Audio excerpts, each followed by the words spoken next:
Do you think, like Adam Silver and the NBA brass, do you think they regret picking Orlando as their bubble zone? Oh, absolutely. Absolutely. Like the weeks leading up to having to go down to the bubble, and they're seeing like record outbreaks each week. Oh, that was rough. And That they were was, like, yeah. oh my God, this is. But they were left without option because they already made their choice at that point. Yeah. And They should have. They should have just picked somewhere in Middle America that no one existed. That would have been the best bubble area.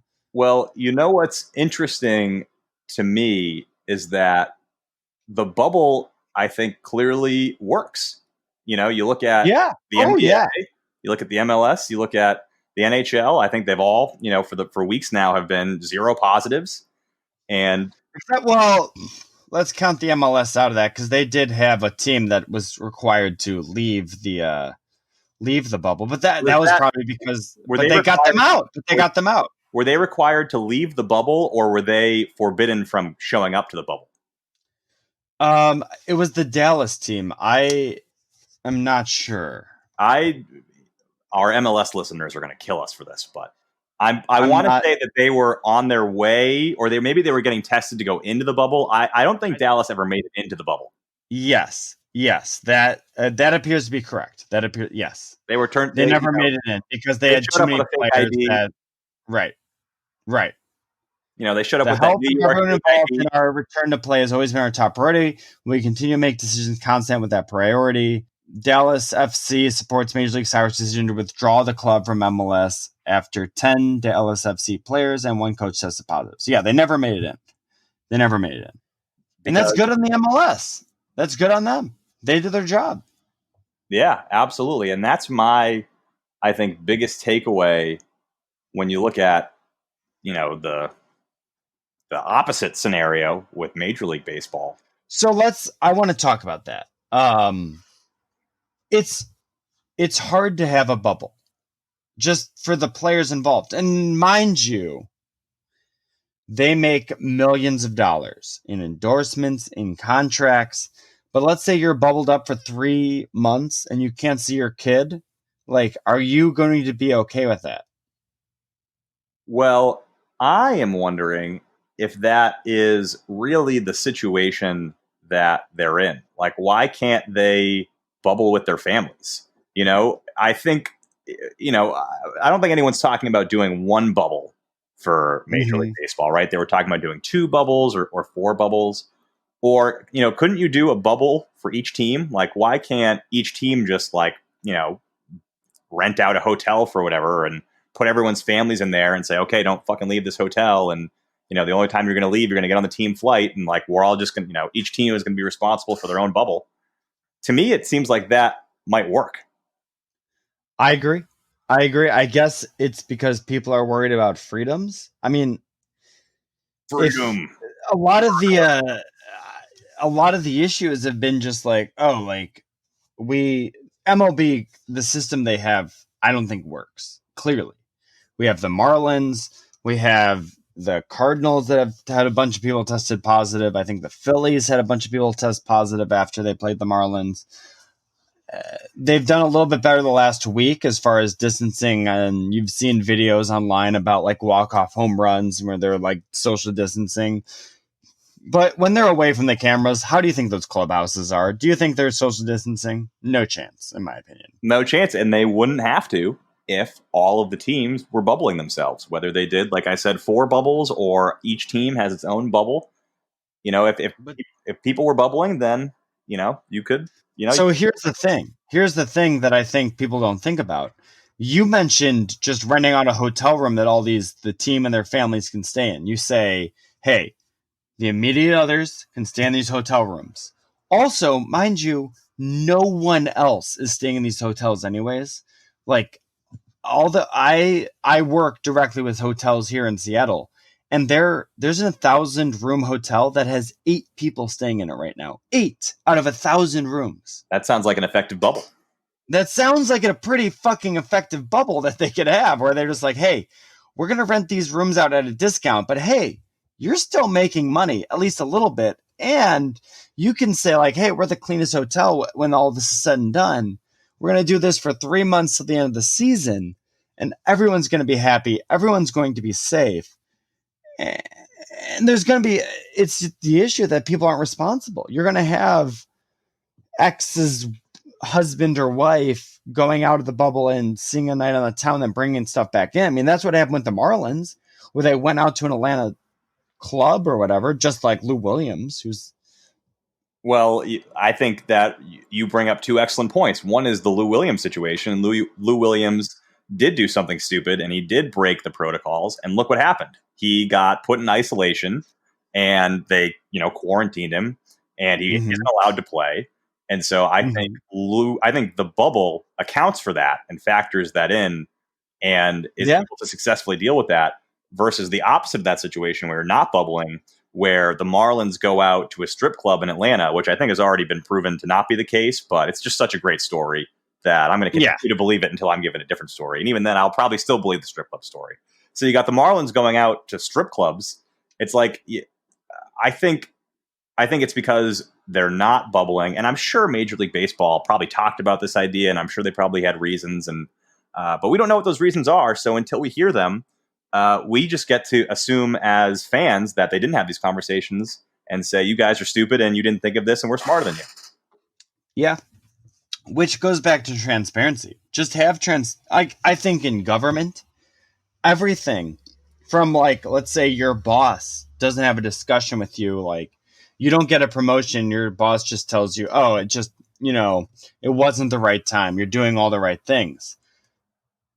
To the bubble, where it's like, just have transparency.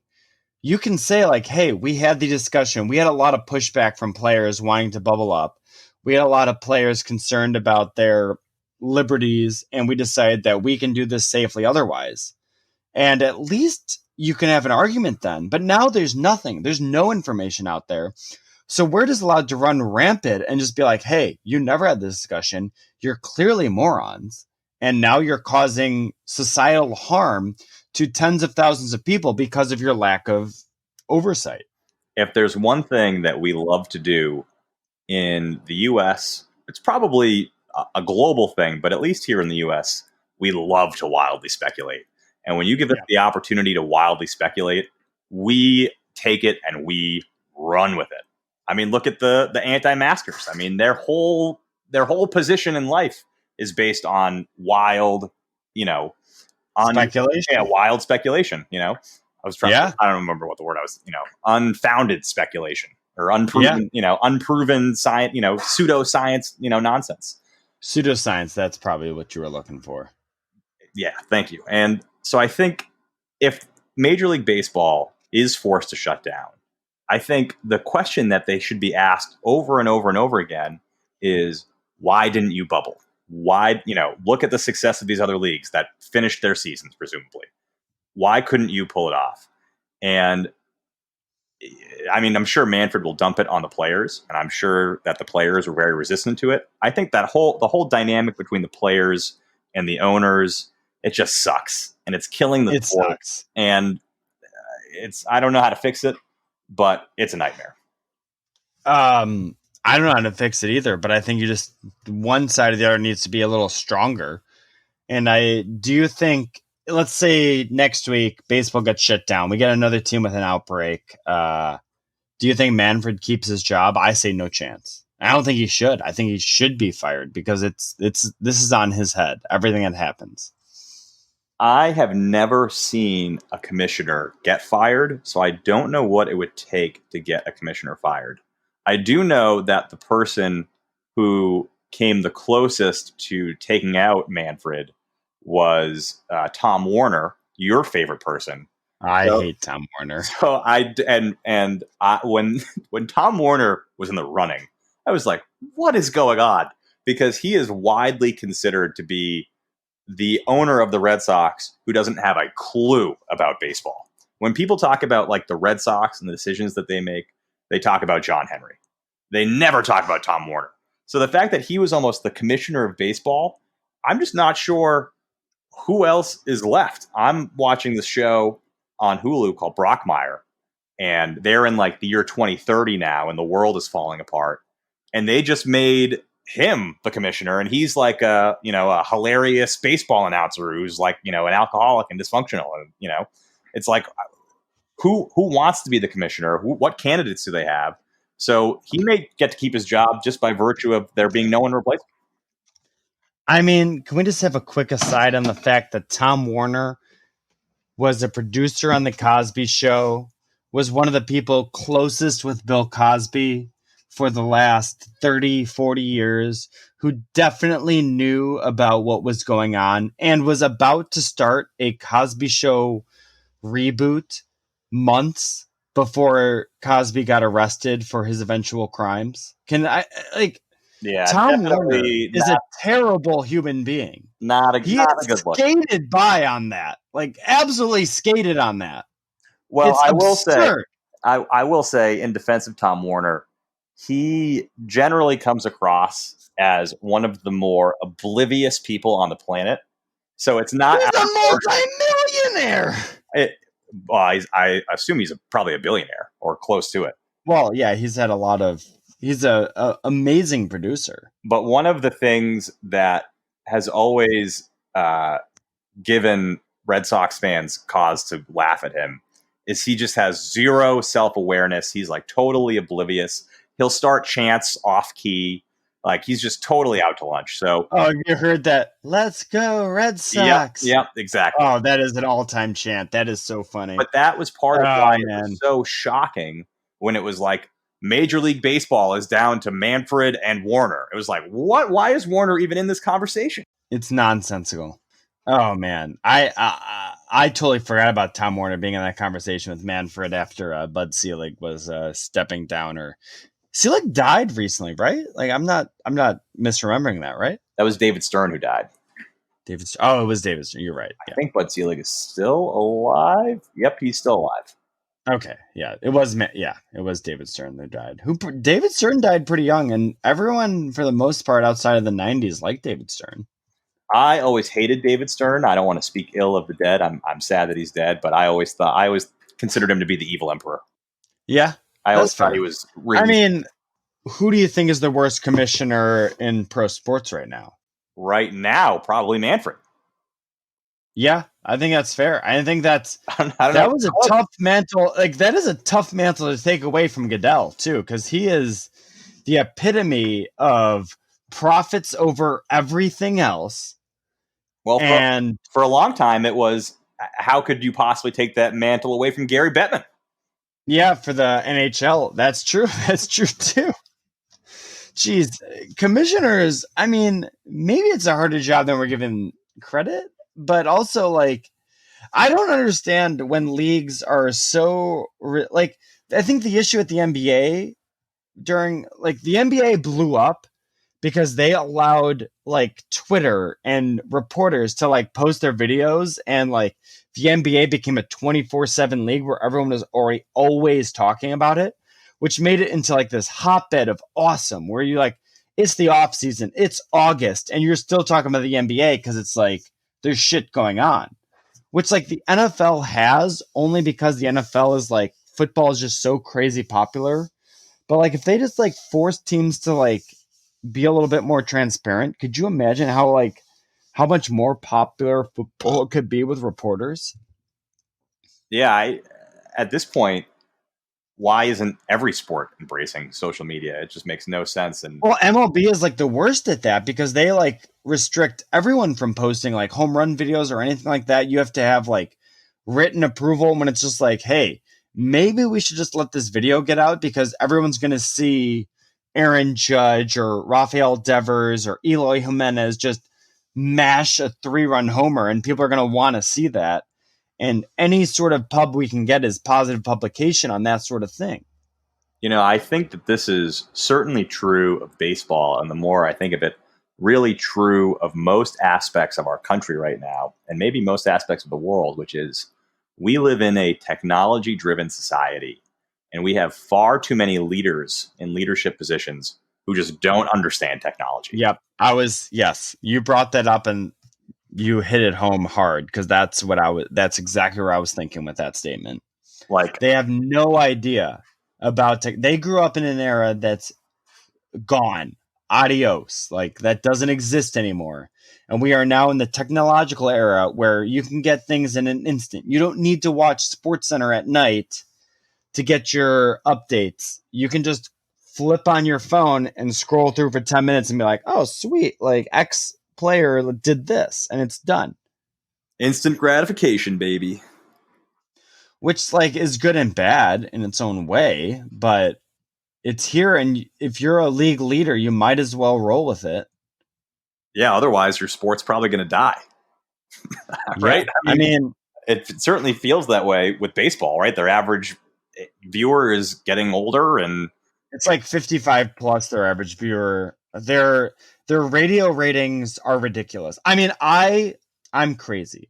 I listen to almost every White Sox game on the radio. Like while I'm at work, I'll just pop it on while I'm like in between sales calls or whatever.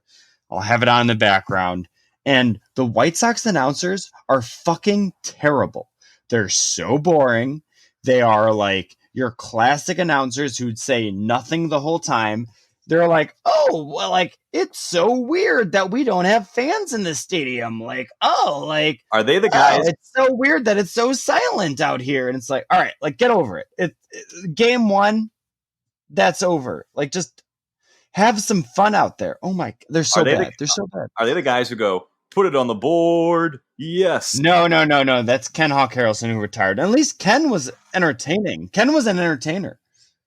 Like, he was crazy, but he would have like wild stories during the game where when the White Sox, like most of his later career, the White Sox were pretty bad, but he would have these wild stories about every single player where it was like, well, at least this is something to listen to, but he was the TV guy. The radio guys are god awful. One of the radio guys was on with Ken Harrelson and got demoted to radio because he's so bad. And he's just an ex-player. And it goes like, why do you expect an ex-MLB player to be good at talking about baseball just because he played? It doesn't mean that he's going to be good. The Red Sox love shuffling in random former players. They're like, oh, Manny Del Carmen, sure. Lenny DiNardo, sure. Oh, Johnny Gomes, absolutely. Oh, it's how often, they're often just like, they're normal dudes. They're not good at being like, they were good at a skill that is baseball. They're not good at talking. They're not good at telling stories. They suck. Yeah, they're terrible. Not every former player can be Dennis Eckersley. He is absolutely electric. Yeah. I mean, there's a bunch of players who are electric, which is fine. For the Mets. And even like A-Rod's good on ESPN for the most part. But like 99% of players are not that. In fact, and the fact that they try and get all these players to do that is asinine. I think we're at the point too where we have to ask ourselves, as two people on a podcast, like, should we even be talking about baseball? Are we losing listeners by talking about baseball? Are people tuning out? That's a good point. Well, we can move on then. Do you think college football is going to happen? I want college football to happen so badly. Well, you want it to happen, but do you think it's going to happen? As a Hurricanes fan, this is probably the most exciting quarterback that we've had, certainly since I became a fan. I would say, yeah. Since Ken Dorsey, who wasn't even exciting? Well, Ken Dorsey, I mean, he won the championship, so but that was on the back of talent at literally every other position. But probably since Jacory, I think Jacory was a quarterback that had a lot of excitement, especially with the recruiting class that he was in. He was a Heisman candidate, so probably since Jacory Harris. I wasn't a Hurricanes fan. I was still in high school, so I was still a BC fan before I defected. So I always used to make fun of Jacory Harris. But when I got to Miami, I suddenly became excited about him. Probably since Jacory. But we have the most exciting quarterback we've had since I got to the school, along with a very good defense, an exciting offensive coordinator, and now we're just going to not have a college football season. It'd be rough. I'm a big fan of the spring season. I think that's probably the most realistic outlook for college football. Yeah, and it feels like out of all the sports, right? It feels like college football bubbling would be the least possible.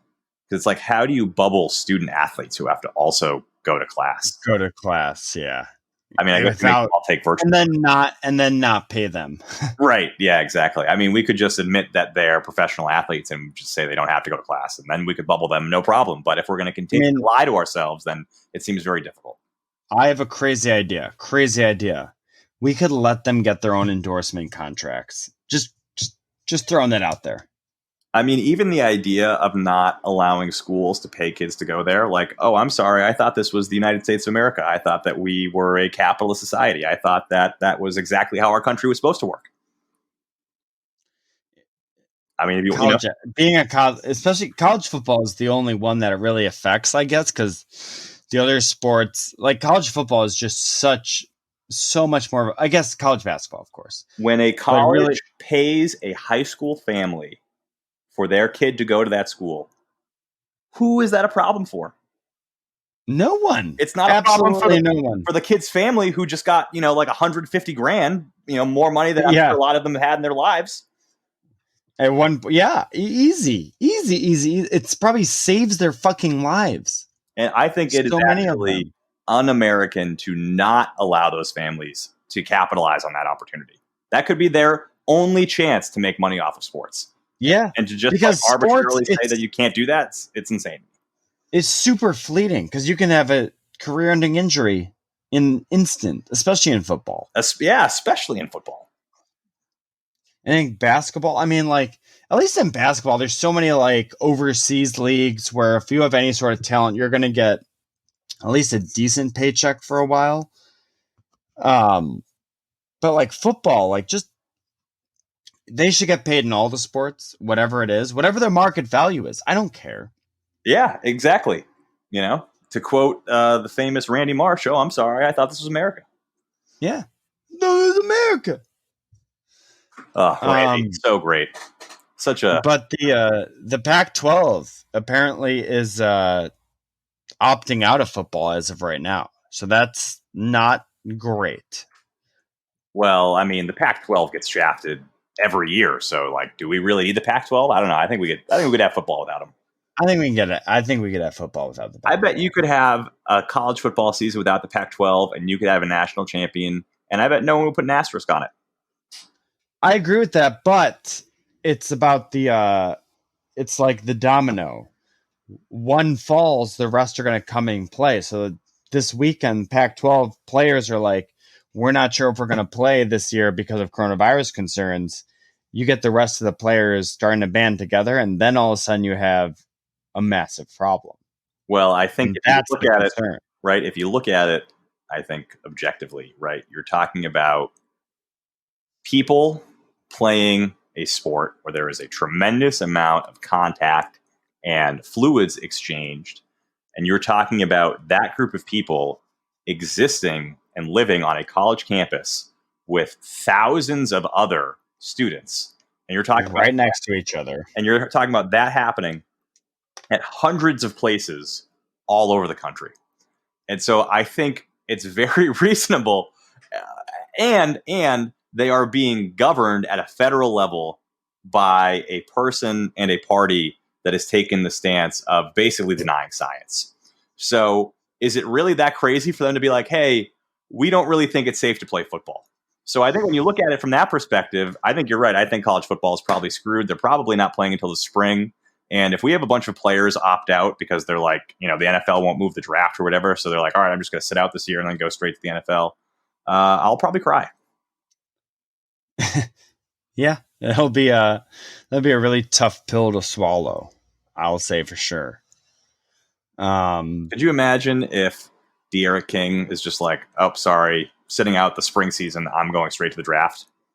You telling me you would? Yeah, but where would I think he needs like a Heisman level season out of himself to get a good draft pick? I think right now he's like a 6-7 round draft pick. What about Rousseau? Well, that's a different case. Yeah, I mean, he's projected to be a first round pick. Yeah, and he'd probably be crazy to play the spring season. Yeah, I mean, he would be crazy to play the season because he's not going to lose. it goes back. What was the Bosa? Who didn't play that season and still got drafted first place? It wasn't. Yeah, it It was was the a couple. younger Bosa, I think. Yeah, essentially didn't play, and it was just like everything was fine because he's still got all that talent, Right. and it didn't. It's not like he just lost it. It's very clear that he has it. Didn't Clowney do that too? Didn't he sit out his final year? He set out like I think some bowl games. I think that was the thing that Gotcha. people complained about. He like threatened to do it, but I think he ended up. A lot of players sit out bowl games, which I don't blame them for. Who fucking cares? I want to say like Clowney or Leonard Fournette or someone sat out like a bunch of time, but I don't remember who. Leonard Fournette set out that bowl game, which is a big to do. Yeah, I have zero. I mean, Leonard Fournette should have done it because he's already 30 by the time he was in college. Right. And, he's going to end up on the Jaguars where they were going to run him into the crowd. So he actually had tremendous foresight. Mm-hmm. Side note, his brother, Leonard Fournette, incredible naming by his parents. It's really Leonard. Leonard. I'm pretty sure it's L-E-Nard. Oh, my God. How do you even tell them apart? Not dash. Whatever it is. It doesn't matter. That's a good question. I don't know. All right. Well, anything else you want to talk about today? Anything else you got on the old noggin? No, I think we just about covered it up. I think, my big takeaway is that bubbles work. And if you want to play sports, you should probably bubble. Yeah. I think, obviously the top of the episode, bubbles will work. Or bubbles. Let's call it bubbles. Bubbles is the episode today. Don't forget to follow us and subscribe. Another Week With at Another Week With, anotherweekwith.com, Facebook, Twitter, Instagram. Fuck Facebook. Forget that I said Facebook. Fuck that website. But otherwise, we love you guys, right? We love you guys. Yeah, absolutely. Well loved. Well, thank you guys so much. We'll be back next week. This will be coming out Monday and Wednesday as normal. Don't forget to subscribe and send us those 5-star reviews. We'll talk to you all next week.